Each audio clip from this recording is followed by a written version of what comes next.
Hello, Internet, and welcome to this week's edition of 1 Minute News from 1 Minute Economics, an edition dedicated to an idea that might become reality sooner than most people realize, the idea that the EU could actually have its own army. Now, late last week, EU leaders have gathered in Brussels, and the idea has received quite a bit of interest. As such, I think it's a good idea to cover it in detail today, and most importantly, to do it with a clear head. So here's how it's going to work. One, I'm going to spend a minute explaining why I think we got here, so why we've reached this point when the European Union said, okay, it's time to have our own army.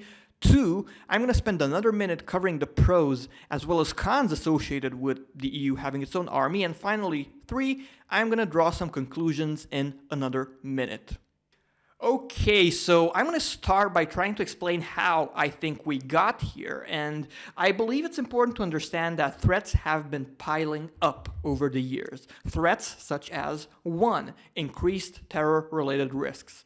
Number 2, the fact that Russia has been more aggressive, with it even seizing a territory, as was the case in Crimea. Number 3, the fact that the United States is making it crystal clear that it is no longer willing to be as generous as in the past when it comes to guaranteeing the security of Europe. Or in other words, the European Union has to pay up.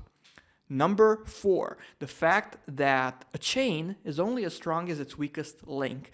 And it's enough to just think about the fact that Turkey is one of the top countries of NATO. With Turkey, as we all know, having, let's call it, authoritarian regime, with Turkey sometimes seeing eye to eye with Russia and so on. And all in all, it becomes obvious that NATO isn't invincible.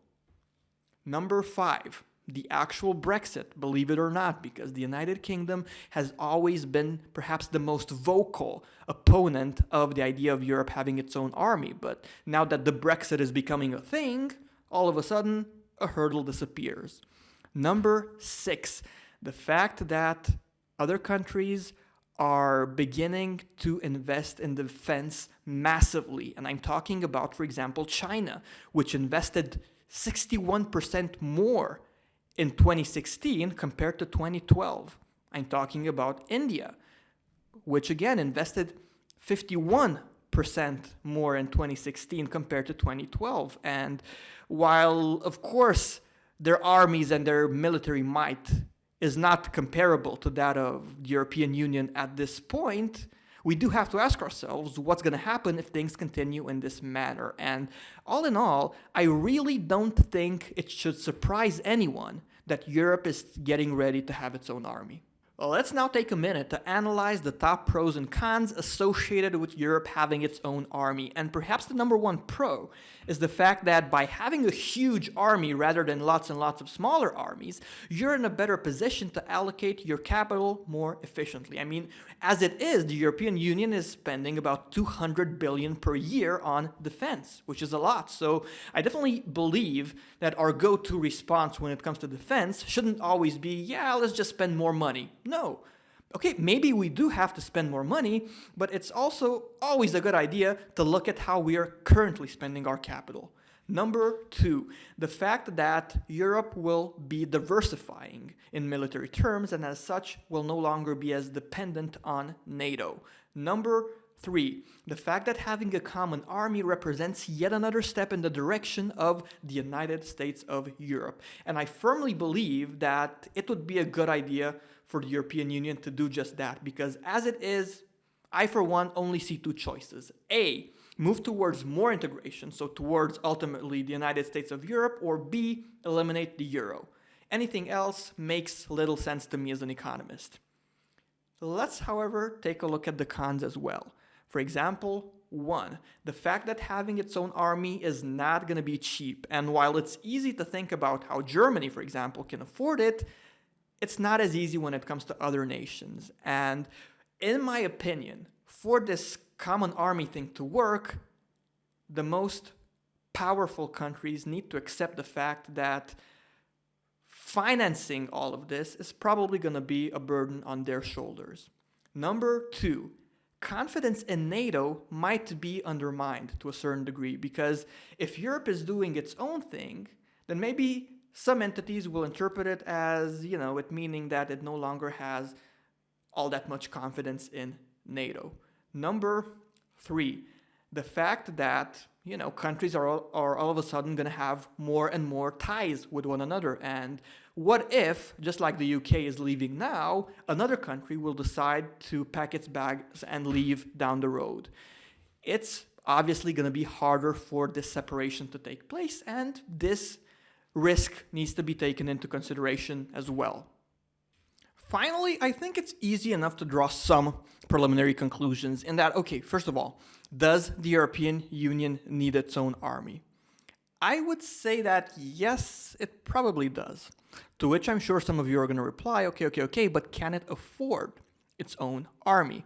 And once again, I'm tempted to say yes, but only if the stronger EU nations are willing to accept the fact that more of the financial burden is going to have to lie on their shoulders compared to the weaker countries. Or in other words, while the European Union as a whole can afford its own army, it's not going to work if you ask all individual countries to quote-unquote pay their fair share, because not every individual country is able to afford to do that.